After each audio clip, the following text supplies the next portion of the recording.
I met Bryan Singer and Chris McQuarrie, the director and writer of that, at a screening of their first film. They did a small film called Public Access. Yeah. And I met them that night at that screening, and I said, "You guys are incredible. I'd like to work for you." If there's anything you..." And they, of course, little did I know, they had been writing a script with me in mind.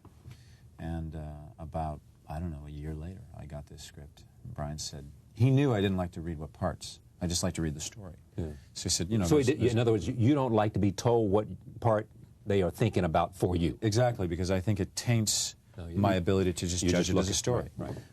So I read it, and I thought there were fantastic roles. Yeah. But I had played, at that point, I had shot Swimming with Sharks. I had done some, I thought, kind of more flamboyant kind of roles, and I was looking for something that asked of a subtler degree of work.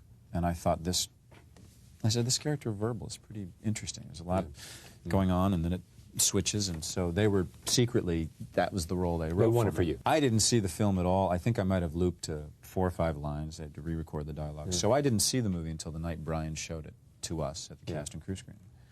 And I'll never forget that Gabriel Byrne, at the end of the screening, got up and went over to Bryan Singer, and they got into this heated argument because Gabriel was absolutely convinced that he was Kaiser Söze. Yeah. Just convinced. They went outside. He did not know until he saw that screen. Well, Bryan had been so brilliant at making each actor think they might be